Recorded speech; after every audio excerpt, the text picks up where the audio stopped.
E aí, hoje a gente vai mergulhar num tópico que é, olha, fundamental, mas que às vezes dá uma dor de cabeça para quem está começando em Java. Como é que a gente lida com erros de um jeito elegante?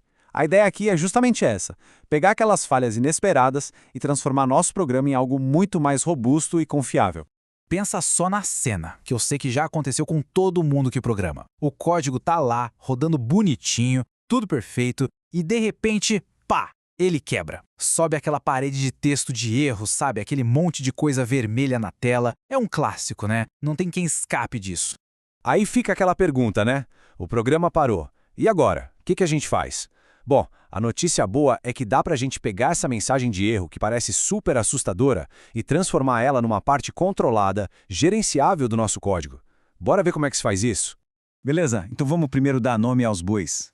Esse evento, essa coisa que quebra o programa, é o que a gente chama de exceção. Pensa nela como se fosse um alarme de incêndio. É um evento inesperado que interrompe o fluxo normal do programa e, o mais importante, se esse alarme não for atendido, se a exceção não for tratada, aí o programa para tudo mesmo.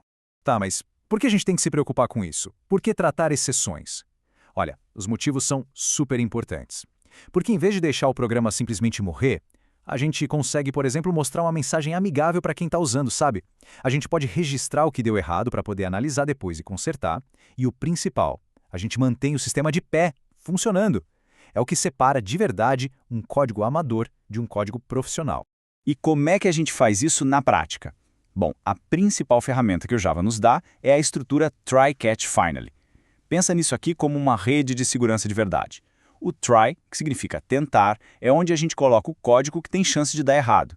Se o erro de fato acontecer, a execução pula fora do try e cai direto na rede, que é o bloco catch, onde a gente trata o problema. E o finally? O finally é aquele que executa no final de tudo, não importa se deu erro ou não. Vamos ver um exemplo bem prático, um clássico dos clássicos da programação.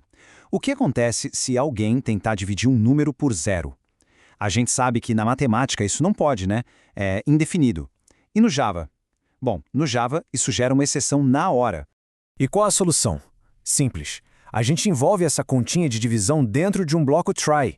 Se por acaso o divisor for zero, o Java vai disparar um alarme específico, uma exceção chamada Arithmetic Exception. E o nosso bloco catch, ele vai estar ali, programado para escutar e capturar exatamente esse tipo de exceção. E aí, a gente pode tomar uma atitude controlada.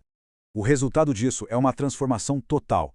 Em vez daquele crash, daquela tela de erro feia, o programa mostra uma mensagem clara e amigável. E o mais legal, a execução pode continuar e a pessoa que está usando o sistema entende o que fez de errado e pode corrigir. Isso sim é criar uma experiência de uso muito melhor. Beleza, vamos para outro cenário super comum. Imagina que o programa pede para digitar um número, mas a pessoa vai lá e escreve "Oi". O que acontece? Isso mesmo, outro erro, outra exceção. A lógica aqui, olha só, é exatamente a mesma. A gente coloca a tentativa de ler o número dentro do bloco try. Se a entrada não for um número, se for um texto, o Java dispara outro tipo de alarme, outra exceção, a Input Mismatch Exception. E o nosso bloco catch? Já está lá, prontinho, preparado para capturar esse erro específico e tratar ele do jeito certo. E, de novo, o resultado é um programa que se protege, que é mais inteligente. Ele informa o problema de um jeito educado e poderia até pedir para a pessoa digitar a informação de novo. Por exemplo, cada bloco catch que a gente adiciona é como se fosse mais uma camada de proteção, deixando o software mais robusto e amigável. Certo, então a gente já viu o try para tentar uma operação e o catch para pegar o erro, mas está faltando uma pecinha nesse quebra-cabeça, o bloco finally. E a característica principal dele é uma só: garantia. O código que está dentro do finally vai rodar sempre, não importa se deu erro ou se deu tudo certo. Vamos voltar para o nosso exemplo da divisão, só que agora com o bloco finally. Pensa no caminho. Se a divisão funcionar, sem erro, o programa executa o try e depois o finally. Agora, se der o erro da divisão por zero, ele executa o try, pula para o catch e depois executa o finally. Percebe o padrão?